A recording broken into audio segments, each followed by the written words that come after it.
What's up, traders? Anthony Crudele here, and thank you for tuning in to the Futures Radio Show podcast. Navigating volatility in the markets. I have been through many different trading environments, and I know that many people like to compare past situations to the current ones, but man, I don't remember a tape quite like this one. So today I'm speaking with Samantha LaDuc on how you can navigate through the volatility in these markets. This podcast is sponsored by TradeStation and FTSE Russell. Currently, TradeStation is running a promo just for our audience. New users are going to get 50% off your brokerage fees for the lifetime of your account. Use the promo code FUTRAFZT. I have that down below here if you're watching this on YouTube, or if you're listening to this later in the recordings, it'll be anywhere where the podcasts are. And you could just go to tradestation.com/Anthony, put that promo code in, and you'll get 50% off the brokerage fees for the remainder of your account being open. That's pretty cool. So are you watching the stock market, specifically the Russell 2000? The Russell 2000 is a key benchmark for small cap U.S. stocks. Be sure to check out the E-mini Russell 2000 future symbol RTY and micro E-mini Russell 2000 future symbol M2K. To learn more about FTSE Russell and their products, please visit FTSERussell.com. Samantha, how are you? I'm good, thank you. It's so great to finally meet you. You know, I listened to you, I think, I don't know how many years ago. It was the first time, I'm pretty sure it was on the Market Huddle podcast. I don't know, how many years ago was that? A few, right after Volmageddon. Oh, really? Yep, Yeah, I I remember remember. specifically. Yeah, I'm a big fan of those guys. You know, both of them have been on my show. I really like what they do with the macro stuff. I first found you there, listened to you, followed you on Twitter. It's the first time actually we're speaking right now. Nice to meet Um, you. Nice to meet you as well. And one of the things that you talk about is macro to micro. And I mean, Mhm. let's face it, right now, this is a situation where we're seeing in the markets where the macro is really Trump's, driving. yeah, This is it. I mean, if you're not keeping an eye on what's happening in the macro environment, then you are probably sitting there going, well, what the hell is going on with these markets? Because this is crazy. This is not chart driven, right? This is macro pushing the charts.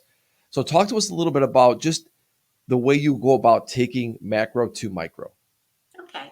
Well, macro, big picture is, macroeconomic policies drive the economy, they drive pricing in the market. I'm actually not focused exclusively on macro. This to me is a backdrop.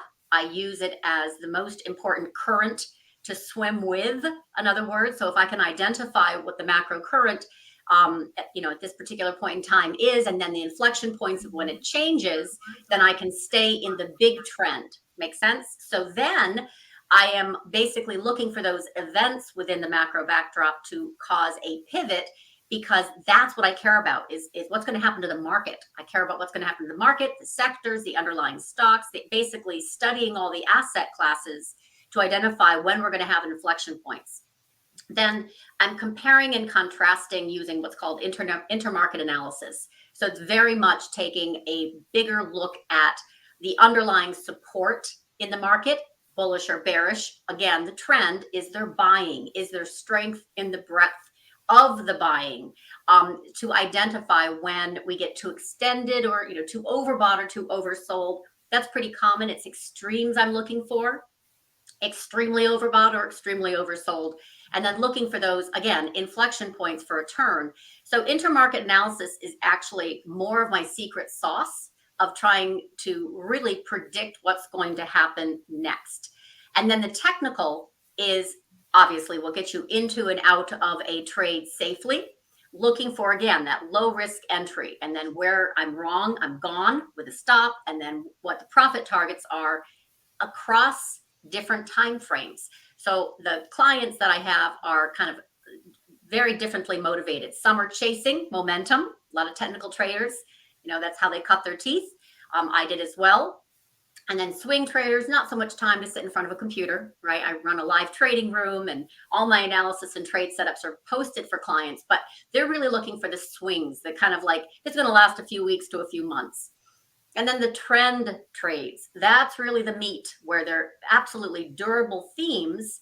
And that's primarily what, helps me with that, the macro, to identify, for example, that things over paper, which has been a very durable theme for clients for the past year and a half, very much focused on energy and commodities and cyclical plays.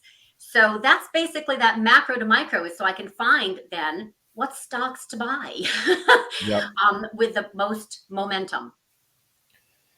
What I find challenging about this environment is that there really is there's so much emphasis and so much importance, obviously, on what the Fed is going to do right now, that we're Mhm. held by really every single data point. Trying to predict what the Fed will do, I think that's a fool's game. We never know what they're going to do. Even though last time he said that we're not going to have 75 basis points, they haven't discussed that. But still, who knows? Then you see all these people talking, saying, "Well, they're not completely ruling out. They're backtracking it." I find it really hard to really just stay with any trade. I mean, my time frame is really more of I went from a scalper for years to really try to be an intraday to try to be multi-day swing trader. Okay. But really, So, everything I'm holding on to, the next day, the macro theme shifts, and because of something happens, like today, there's no way I want to hold in the CPI. Like, how do you okay, navigate around that? you have to zoom out. So I'm on this bent all the day in my live trading room, because there's a time where you can, intraday trade or hold it for a few days because you have a particular trend in play. Right now, we're in a bear market. There's no question. So the trade is short, and I still see, especially young momentum, short duration traders looking for the long. And I'm like, knock it off. There aren't any durable long trades right now, unless you want to buy, Clorox or Defensives or, Exxon. So that's not their jam. They want something more exciting, right? That whole gamification of trading with meme stocks and Bitcoin and unprofitable growth is gone. And so this to me is very much my game of zooming out, right? And then zooming in. So for me, I always have charts side by side, an hourly for the chases, a daily for the swings, and a weekly for the trends. And I have very specific indicators that I'm using, but I still wouldn't have a clue of what sectors to focus on and the underlying stocks if I didn't pull back even more and look at what the Fed is doing. And that is something where a 50 basis point hike on a Wednesday that then reverses on Thursday in a 3 sigma standard deviation move isn't very tradable, right? It's a bull and a bear trap. But if you pull out and you look at inflation is sticky, things still matter over tech. Tech is still in a protracted downtrend, and energy is still alpha, then you're fine. You're not going to get whipped out of a 1 day wonder like we had on the FOMC day. So zoom out. So I want to talk about minimizing volatility in the trades then. Is it options? Is it just smaller positions, wider stops? So you're saying zoom out. Yes. And so for me, I look at it and say, I only could zoom out so far for me and what works. Cause if I zoom out too far, the stops just become so wide. And then when I go to the options market lately, that's not the easiest thing in the world Yeah. either to trade that. So how are you minimizing volatility? So zoom out is not just in looking at a chart setup, right? So that there's macro. What's the regime change? Fed is pivoting. It's no longer quantitative easing with lots of liquidity flooding the system like we had with that dance up the mountain 2020 and 2021. They are now pivoting. November 2021, they removed the word transitory, which is referring to inflation, from their vernacular completely. And guess what? Tech got the hint and has been selling off in large part. It was selling off underneath the surface for many months in many sectors. But NASDAQ mega cap obviously succumbed and said, okay, guess what? Fed is just telling us they have a problem. But it took them a long time. So that pivot now is quantitative tightening, it's rate hikes. That's bearish, period. End of point. It's really that simple. Until they come in and give us some kind of, we're going to have to do yield curve control because yields are getting out of hand, and it's really crushing demand to cause much more selling. And we're not even pricing in recession yet. With the market at 4,000 SPX, we haven't even priced in recession yet. So my point is that is actually a very strong macro backdrop against which I can help clients pivot for shorting. And then every single pop gets dropped, guess what? Instead of buy the dip, it's short the rip. So that's been going on since November, and it hasn't stopped. Even though we're now at a really strong level, right, psychologically, 4,000, and some very oversold levels in some of these, growth, quote unquote, growth plays, that there could be a very strong short covering rally, but I contend it's still going to be a short-lived short covering rally. So that's what is unfortunate is the folks that are playing still the long side in a bear market. You buy on the way up and you sell on the way down, big picture. So then when you're looking to avoid volatility in whether it be your chart setup and read, because we all have to interpret the price action in our own language. But if you zoom out, you can get a little bit more clarity, right? It's not just a part of a sentence, it's a full sentence, it's a paragraph, there's a chapter. You can go, zoom out and also add time to options. So the weekly, DTE, right? They're worthless on Friday. That game it's obviously a sucker's game. We already got the print out for the past year and a half of the money that was lost in retail playing these weekly options. I've tweeted that a few weeks ago. The point is, this is a game that was destined to end. It ended, and as expected, badly. The valuation of these companies, high PE, has rotated to low PE, price earnings. That's called rotation. But now we have a different dynamic and something that you smell instinctively in your intraday trading. Nothing's safe. So value isn't safe, growth isn't safe. And a few weeks ago, I warned clients on April 20th that this devaluation that's going on, first in Japan, which I was obsessed about with their yen, and then with the Chinese yuan, was actually very risky for commodities. And we had a whole bunch of trend trades that were cyclical value commodity, hard assets, and they have come down.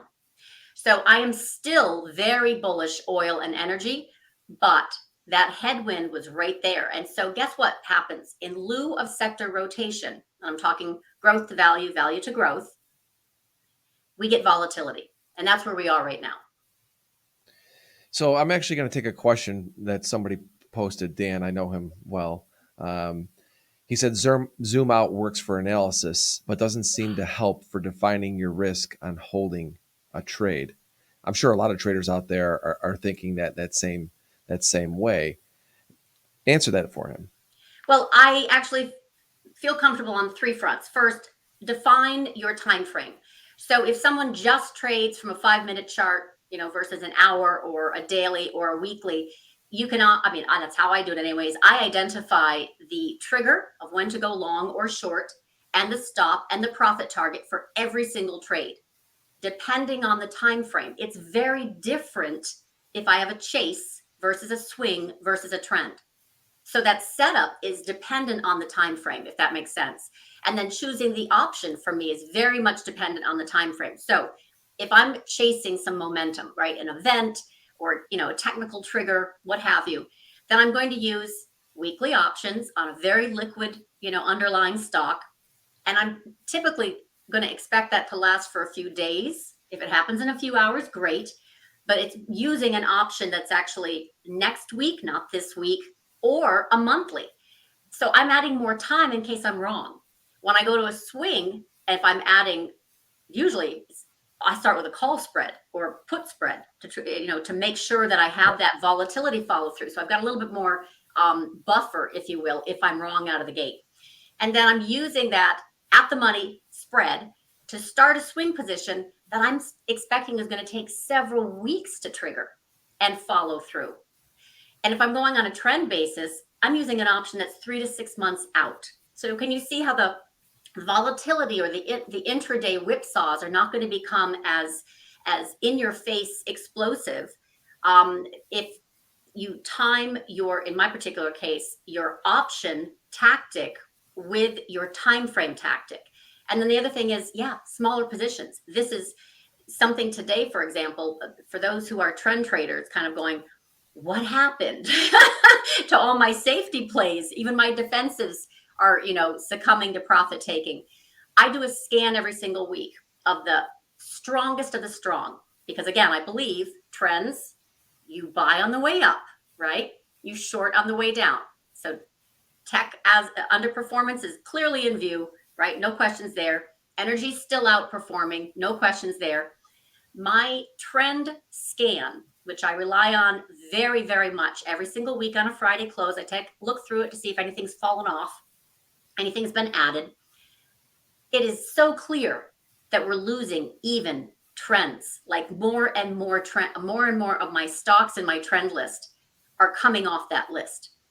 It is another kind of dynamic that we have a great risk actually of continued hard selling. So I have a crash indicator that also went off twice in April, and it's only done that 3 times since the beginning of 2018. So what that implies is that the direction was clearly down, which it has been. April was the worst month on record, but that we could actually have a waterfall cascade, a 2008, 2000 type of cascade. And I don't make that call lightly. It's only gone off 3 times since January 2018, and it went off twice in April of 2020. So I take it very seriously, which then I kind of put all these other pieces together going, markets don't crash from overbought. They crash from oversold. So people can really avoid the volatility by going to cash until this gets better, until we find a capitulatory low instead of momentum traders coming in and value investors alike trying to make a low. Just let it fall. Stand aside. One thing I want to say that you're making Or a short. point. Yeah. Well, that's going to bring me to the one point that I want to make about, I think that what you're talking about here, and it's something that I firmly believe in, and I've talked about this, is that when markets get this volatile, just pick one side of the market, because too many people are trying to trade both sides of the moves. And to me, when you're looking for multiple setups, like you're basically saying just being short right now is the only trade you're looking for. Well, that cuts through and clarifies everything, right? Yeah, Because you're looking through one side. You're saying, when this setup comes, I'm looking for it. Because so many people, I think, are trained from what the previous market environments were like. And now we get into a new one, which is kind of going to take me to the next thing that I want to talk about, is when we go from shifting macro environments and just really, I think, shifting trading environments. I personally feel the same way too about this, and it takes a while to kind of get through your head because let's face it, we are all waiting for a V bottom. If you go back and look for how long, every bottom has been a V bottom. I mean, for a while, a long time now. So you're waiting for a capitulation type thing. So in your mind, the fact that you haven't caught the short, your mind is thinking about catching the V bottom. Yeah. I don't care who you are. I know in the back of your mind, a lot of traders listening to this are saying to themselves, yeah, I kind of been thinking that way. And you've even mentioned it. But I have But, can I no, I was going to comment say, on that? but that may not happen is Yes. basically what I'm saying, because you go That's back what to I look, am saying. right? Look at 2000.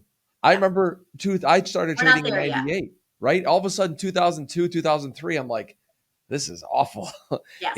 and so I love what you're saying, but how do you shift that adjustment? Because to me, you said that you don't see a V bottom coming from this. No. So, but first I have to go back to the macro. When I am sizing up risk, right? So first of all, I'm sizing up direction of the trend. Number one, I want to swim with the current, not against it. Then I want to identify obviously the leaders. Again, in an up market, the backdrop of 9 trillion in liquidity from the Fed was very, very helpful. When did that come in? March 23rd. We fell 35% from February 18th into March 20th. I knew that we were going to fall, and my clients know that as well, because I could see the depth of the breadth destruction under the surface. In fact, this was so obvious, the divergence, that they were selling. It was a sold to you market. And on Twitter, sometimes I use that euphemism, sold to you. So we went and had not only a fall, but then on March 10th, my indicator for a flash crash went off. We then fell very hard from the 10th into the 20th. What happened on the 23rd? Since I was able to see the top, which is breadth destruction, volumes coming out of the market, advanced decline, all kinds of other things were just confirming that we were going to have a lot of weakness. But what's a bottom? Tops are a process. Bottoms are an event. Fed came in on February 23rd and said, don't worry. Same thing happened with Manchin called the banks on December 23rd, 2018, after we fell 20% in 2 months. This COVID crash was much more severe, right? It was 35%, basically in 35 days. But the point is, bottoms are intervention, tops are process. So what do we have possibly coming up where the Fed's going to intervene? We got nothing. They're actually tightening into an economic slowdown. They're hiking, they're tightening. Other central banks are doing the same. They're trying to fight inflation. They're trying to give the market some kind of assurances that they have control over inflation. We know they don't. This is farm girl simple for me. They don't. War is inflationary. This supply chain chaos of what's going on in China is inflationary. That's not, just bear talk. It's just common sense. Deglobalization is very, very inflationary. So we have very sticky inflation, and we have a Fed that's behind the curve. Now they're tightening into an economic slowdown situation. Where's the pivot going to come? Where are they going to come in and save the market? They want this lower. This is until they get to a point where they can come in and say, okay, we were kidding. We're going to pivot. We're going to ease now. Okay. But you can't trade the future of Fed easing, whenever that is, 6 months, a year. You have to trade the market you're in, right? So until they pivot, give some kind of indication that they're going to pivot, and there's none now, we're in a bear market. Every rally is to be sold. Stay with the direction. Sell on the way down. We're not done yet. And what's just so interesting to me when you really step back and look at it, and look how little the Fed has really done in the scheme of things. Very little. And look at what's already happened. I mean, I think about how long they say this is going to go for, and obviously the market was, I think, slow to initially catch on. Like you said, you talked about it as the tops are a process, and like the event, and you said bottoms are an event. Like right now, I think that the biggest issue, I think, when you look at the volatility in this market is that the bottom this is a long event, right? This could go on for a period of time that I don't know that any of us, I don't think anybody can really predict how long it can go for, but I think it can definitely go a lot longer than most people think. Correct. And that could be really just very, very difficult to trade. And, I'm seeing more questions come in, and I want to stay as we talk about these shifting environments. And I think there's a couple good questions about this. Is really saying, if you're like doing intraday stuff is one of the questions. I know that maybe you don't trade really that short term. I do. Oh, Absolutely. you do. Okay. So what do you think about, instead of just being in outrights, they're talking about maybe spreading, if you're just looking for a day move to kind of minimize that volatility, how are you going about doing that? Well, the first thing I personally do, and I share with my clients, is I'm looking at the underlying strength and weakness of the market. So I have breadth indicators and cumulative volume indicators that I'm actually saying, guess what? We have a green hourly bar. Oh my God, let's see if we can get some follow through. That'll help, keep a bid in the market. Most of the time, that market structure is very telling to where the actual price action will happen in the indices, right? So that's the first thing. Second, definitely I'm, in times like this right now, I have very key trigger levels for VIX. If they right now, the most important thing to keep in mind, at least in my mind, is how weak the market is and the fact that they're not hedging. They're just selling. So typically VIX will be very, very volatile and telling, because you buy puts in SPY, VIX goes up. Now we've had these huge intraday moves, right? We go up 1%, down 1%, or we go up 2%, down 3%. The point is that VIX right now is still not working as a really viable tool for the shorts in the indices. Apple's a better tell, honestly. But Apple, in other words, and VIX are kind of inversely held, in my opinion, because Apple's so important to the market. So I don't know if I kind of get to the point of saying I use my intermarket, I use VIX. I definitely use technical analysis. I mean, I'm pivot points and trend lines and, weekly, daily supports and moving averages and, pattern recognition, whether it be wedges and head and shoulders. So all of that typical technical analysis I'm using, candlesticks, I mean, you name it, I'm all over it. So I'm going to use my pattern recognition for the most part for chases, but they're not as profitable as just that swing trades, that are just, they keep working. The energy keeps working. Tech doesn't. That's it. That's where I do most of my fishing. So I actually want to stay on technical analysis just for a second here, and talk about, you said you use a bunch of different indicators. How do you consolidate them, or what are you looking at to paint that picture? Because I think that a lot of people are probably overwhelmed by the amount of different technical analysis out there. I know so many Yeah. traders that really, especially in this market, they're searching for answers instead of for the answers coming to them, I would say. What do you use to have the picture come to you and say, this is something I should be looking at? This is a good risk reward setup. So one thing that I do, and I actually have an instructional video on this on my website. Actually, I think it's the feature one because I feel so strongly about it. It's a very common indicator. It is available on any charting or trading platform, and it is what I strongly recommend all my clients put on their screen. It'll save them from asking me a lot of the questions that they know how I'm going to answer it, because I go over the same one every single day on every single stock. So it's really important. And I have to first tell you, kind of envision the fact that I have 3 charts side by side: hour, day, and week, right? So the hour is like the child, it moves around a lot. And then it's got the parent is the daily, and then the grandparent is the weekly. No joke. So I you can never have a heard of that lot way of before. movement. Yeah, I You can like have a that. lot of movement on the daily, but oh no, grandma and grandpa's going to say you're not going any farther. You can see the resistance is much, much stronger, or support is much stronger on a weekly. So I when I say zoom out, I'm usually totally focused on the 10-week EMA as my trend trading signal. So if that particular stock continues to hug that 10 EMA on a weekly, very important, it's in trend. Once it breaks, it goes into distribution. It's not bullish again until it can close back above a 10 EMA on a weekly. And if it closes below with a big expansion candle that's all red, that's busted. If it closes below on a weekly gap down, it's busted. It is not safe again until it can get back above the 10 EMA on a weekly, end of point.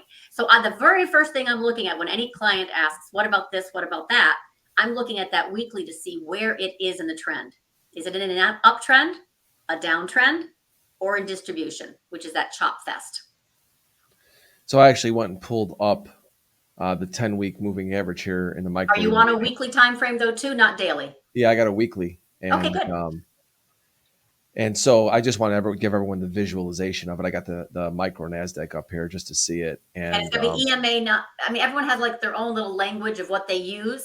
oh, you But use once it's an EMA. I think I have a simple up here, but Yeah, so it makes, again, my experience on an hourly, for example, I use the 7 and 17 EMA. On the got daily, it. I use the 3, the 8, and the 21 and the 55. But on the weekly, I use the 10, the 21, the 30, the 50. So everyone has their own language of how they interpret price action, and it's based on experience, like Yeah, familiarity. You get to, I know this guy. That's like I know this guy. it's so important to have that But it's familiarity. exactly. So you have to, maybe it's 12 or 14 or Yeah, 22, I don't care.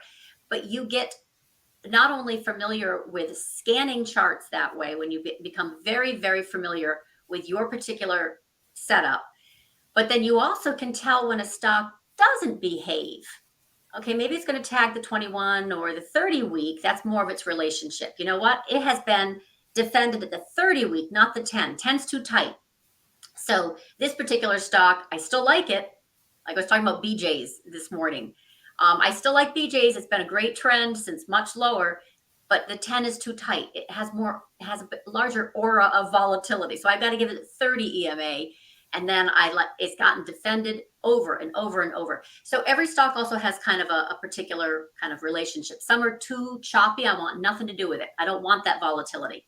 So I'm looking for, obviously, very liquid and not just, I don't do thin traded options market. I don't do thinly traded stocks. So I'm not going to be fishing in biotech very much because there's just nothing there for me. The spreads are too wide. I don't like low price stocks. I know some people love them. So that's it. I'll trade anything that moves, but it has to be liquid. It has to be safe. I want to be able to get in and get out and not have to drive a truck through the bid-ask spread. I know I've been in some ones where it gets really thin. I won't do it.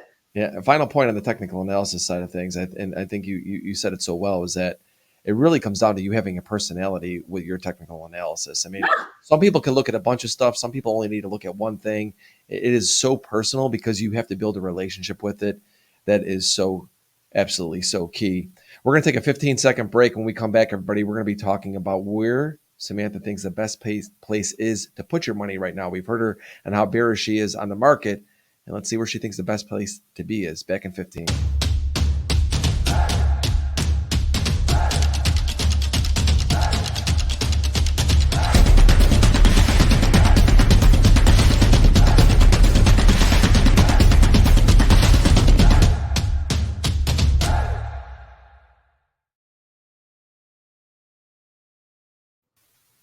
Okay, so we know that bearish the market, obviously, that is one thing that we've covered here. You've talked a little bit about energy, and I kind of getting the hint that you think that commodities or energy is really the best place to be. Where do you think the best place is? 3 places. I have a very strong bullish thesis since summer of 2020. And that's a long time ago. It's almost 2 years ago soon, right? It was actually July, August timeframe. But the point is, it's been a while I've been on this theme that we're going to have higher inflation that drives yields higher, oil higher, dollar higher. So now let's flash forward, a year and a half. Where are we at? Definitely cash. This is an unsafe market, especially even for professionals, let alone novices. This is not shameful to go to cash and wait till it's safer or learn how to short. But the point is, the whipsaws like we had in March, which was a solid short covering rally of 2 weeks and of great size, timed the rotation, but not the magnitude of the move. So even I was like, wait a minute.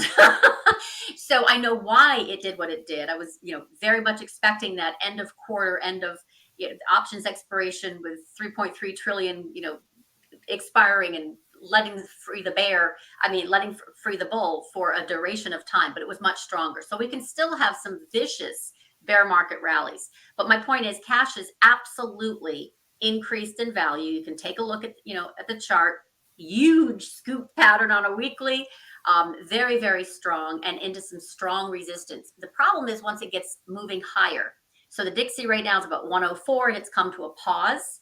If we get a rejection, it comes back down. That's going to be bullish. We get above that and a clear signal is going to be 105. It's even more worrisome. It's a wrecking ball in the market. So my eyes are very much focused on the dollar right now.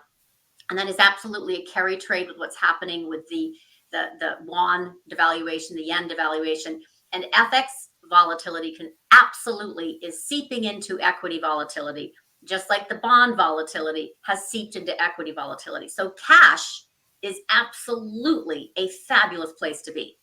Okay, if you have to be invested, and I have clients and portfolio managers that absolutely want to be invested, or they want to manage around core positions, right? This is a really important theme.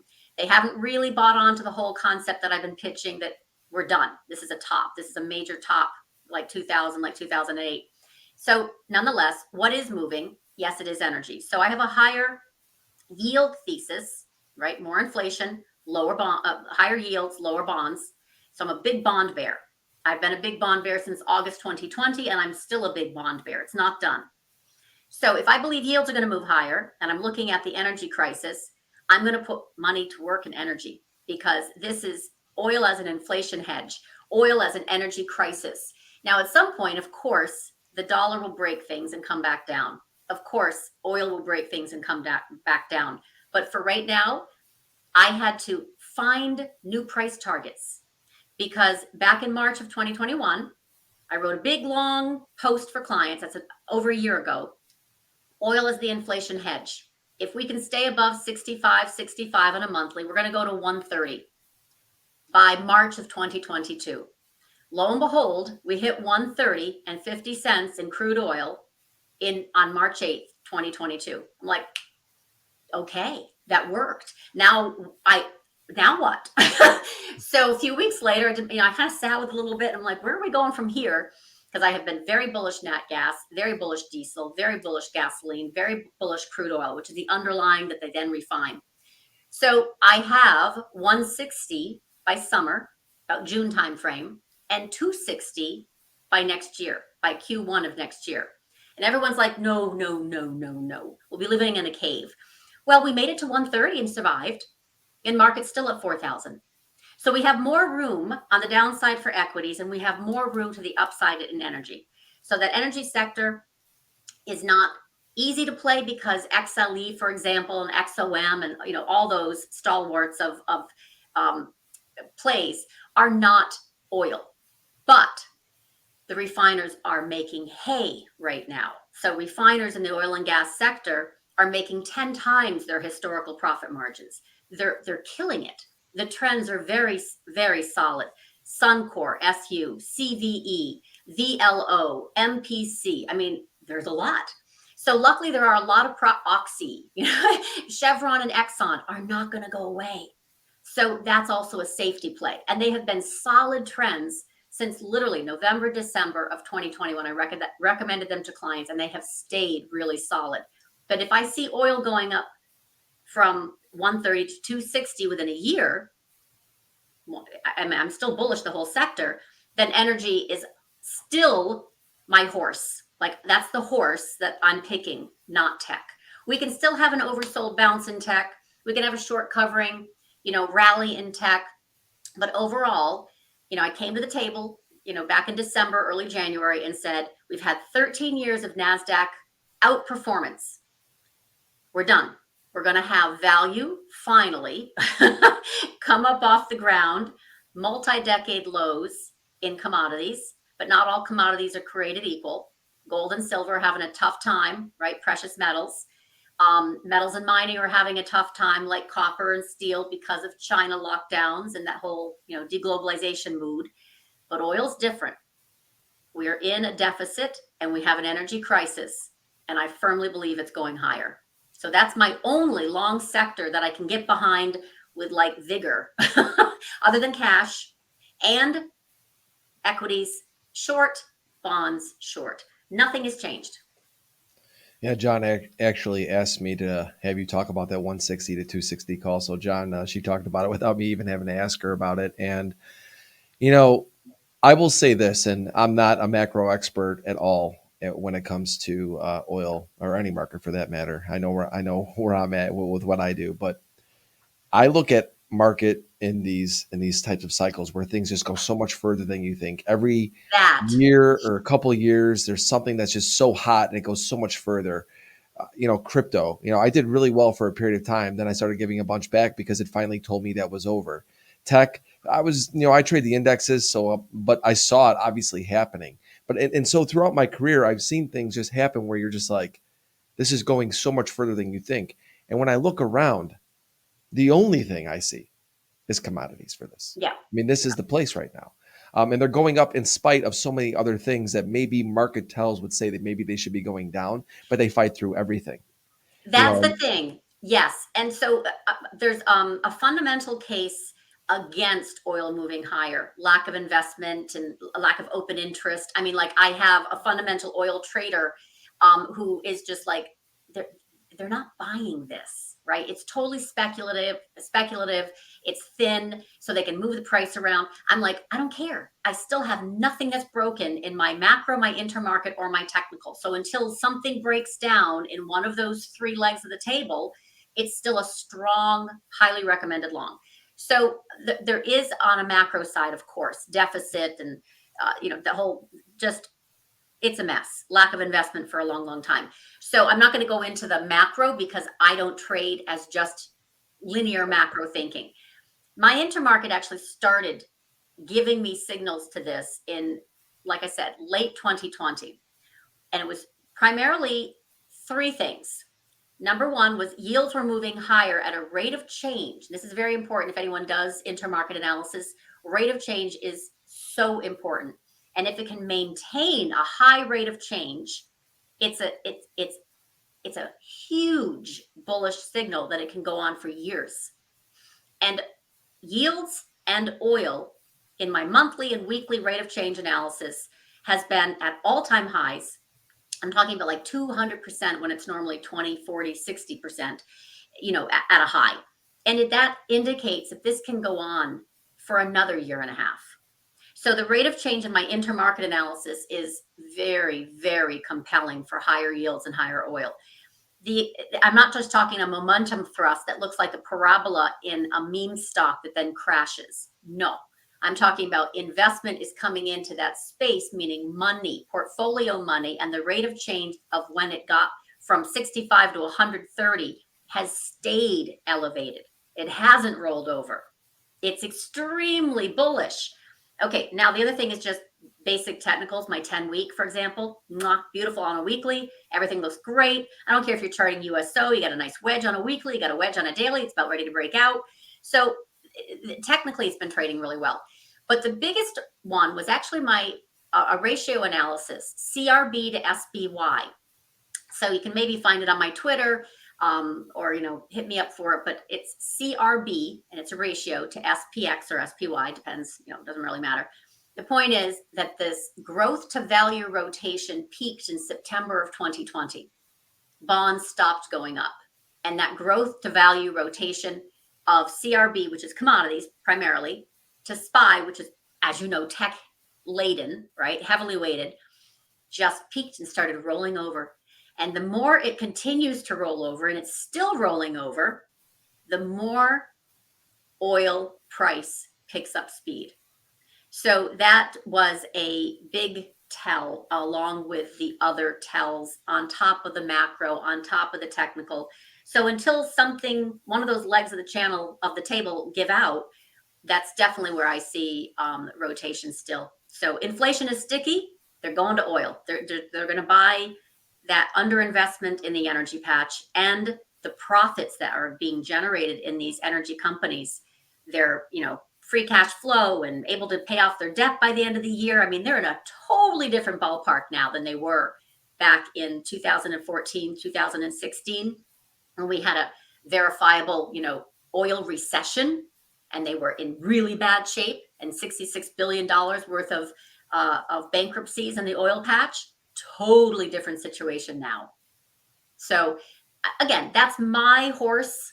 I'm talking my book. I like energy. I like oil, but I know it's going to break things. There's no question in my mind we're in big trouble because it's going to go higher. And like I said, just from the trader and me, when I look at markets, it's like what is holding up? If you want to buy something, that's the area you go. I see the same thing on my technicals when I look at oil.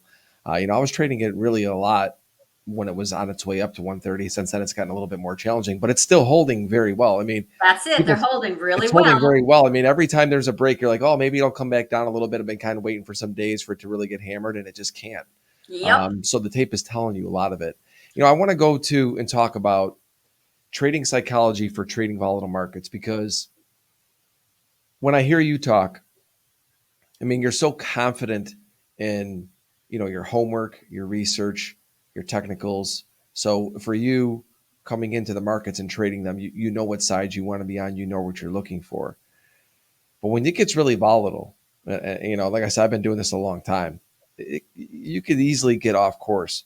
What are some of the things you do or to help other traders out there stay so confident? What it is that you're doing? I don't think I am confident by nature. I mean, I wake up happy, then I do my work, and I have a very open, kind of flexible framework. So to me, I'm constantly debating the bear and the bull argument for any particular stock or trade or asset class or opinion. Like I'm always constantly trying to take both sides of the trade. In other words, like lawyer the trade. What's the bull argument? What's the bear argument? Where can I see a blind spot? So I don't really think of it as flexible. I think of it as I have a system that's working, and it shocks me that it's, I completely go back to it and I try different things and different perspectives. Clients see me do that all the time. I'll go from, this zooming out to zooming in. I'll do different perspectives. I'll look at it upside down. Like I am trying to figure out this thing intimately. Like I really want to know how this is going to move. I'm in the prediction game. So I keep a very flexible mind. But when this test kind of process of mine, test, that gives me the confidence. So I never come in with a narrative. Like I think a lot of macro managers actually come in with a narrative. They're not going to short bonds because when Asian currencies devaluate, historically it's been a bad. No, I don't use statistical analysis from the past at all. And I'm not using a mindset of how I was trained about any particular thing, commodity or fixed income. It doesn't matter, right? So what I'm trying to do is just learn constantly, and I'm very curious, and the market is changing all the time. Look at this incredible inflow of new traders that we got with COVID, a huge inflow of retail traders, and many of them were actually women. So I'm excited about that. But they are also this new group of traders have a lot of skills that they need to learn. And, other than just buying the way up and selling the way down, how to manage their emotions, how to manage volatile markets, step out. If you don't have the confidence, don't place the trade. If you don't know how to defend it, don't place the trade. So for me, the only reason I have this confidence is because I've worked really, really hard. I do this 12 hours a day. I have clients I'm trying to protect and navigate. I am publicly facing, and there's a credibility thing. I have, grit and a lot of determination. I want to be consistent, and I want to actually change if I'm wrong. And so to me, it's not a confidence game per se of like psyching yourself out. I'm going to get this next one. Nah, that's garbage. Next. What was I right about? What was I wrong about? Next. What was I right about? What was I wrong about? Next. So I don't have this opinion. I have a process, and the process I'm testing, and that gives me the confidence. Does that make sense? Oh, absolutely. And I think that your positivity comes off as, obviously a strength of yours. I'm a very positive person too. I look at things really always glass half full. I'm not a glass half empty guy. I think it's the easiest way for people to differentiate if I think you're a negative person or a positive person is because I always look at things in the better light. And when I look at markets, there's failures every day, but I'm okay with that. I want to get better. I want to be better. I know where I'm at with everything. And one of the things I say is be confident, not convicted. I'm not convicted into these thoughts. Like I think that oil is going to go up. I'm confident in my decisions to trade it, but I am not going to just buy it blindly the whole way down and lose money. You got to be able to shift. Talking about things that are going down, and you mentioned this was the inflow of new traders, and I think that there's so many new lessons for them to be learned right now, and they're probably most of them learning them the hard way as that's the only way to learn lessons in the markets, obviously. It was not only COVID that brought a lot of people in, was crypto. And do you watch Yes, crypto at very all? true. Do you I watch don't. crypto at all? I No, do. Watch it or trade it. either. Okay, so I watch it very much, but because the correlation to NASDAQ, for example, is 0.82. So of course I care very much about as a cross asset, test, but I don't trade it. I think of it as a commodity, and I set it up, like an annotated charts for clients. But to me, can I just be perfectly honest? Like if I don't understand something, I will go and study it because again, I don't have any, I'm self-taught, but I don't understand crypto. Like it comes right down to that. I'm going to lose clients and followers, and I don't care. I don't understand it. Like if I can't get to know it and understand it and be able to explain it simply, I just say no. Because look at what happened with Luna today. I put up the crypto crash here to talk about it, and I don't know how much you even watched this happen I with did. this. Of course. Yeah. Yeah, and I had And people were sending me messages. You weren't in that crypto or anything, were you? I'm like, no, I wasn't. But there's just no the floor. It goes. I think it went down to 70 cents. yeah. It was at 100 and something. I don't know if it was days ago. I don't watch that one too often. I do keep it up. And to me, when I look at things like that, this is this is really taking away so many new people because of things like this. I mean, in the crypto world, and probably bringing them more into our world. Where they're going to start looking at stocks and futures and things like that much more, because something like that you just can't manage risk in.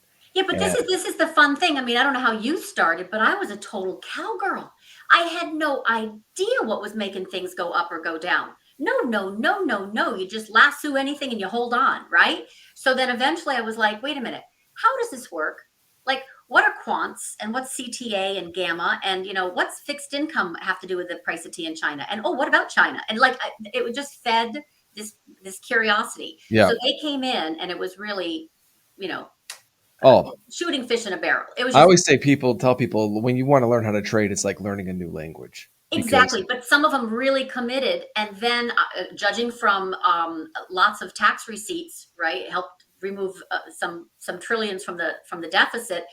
People made money last year, right? Not just on sales of homes, but equities. So people made some serious dough in crypto. And yes, there are many that are hurting right now because they, again, buy on the way down instead of on the way up and don't know when to differentiate the yeah. difference. So they got to learn that for next time. They'll be back. There'll be some that will really come and shine. We'll have a lot of fresh blood, fresh voices, and a lot more women in trading moving forward. They know now that they can really create wealth for themselves, not necessarily in crypto, but they can understand this and manage risk really well. And Yeah. that's basically why I stayed away from crypto, because I think of myself not just a risk manager, but someone I want to identify risk in any trade, in any stock recommendation, in any sector rotation, in any market call. I want to know where's the risk. So maybe that's what they needed to learn. I agree. I think that this hurts them in the short term, helps them in the long term. Yes. Yeah, and then that's just the way it is. It's with everything. We saw it from flash crashes when you had them in the S&P. I was at my machine that day. Oil going negative. Things happen, and I don't care what market you're in. When you're in these markets, I think crypto. We're talking specifically. You got to find ways to protect yourself, because things like this, if they happen, is going to really change the dynamic for a period of time. It's it's just an interesting time in general. I think that we are seeing, and I think we talked about this, really just a complete shift in what markets were just 6 months ago.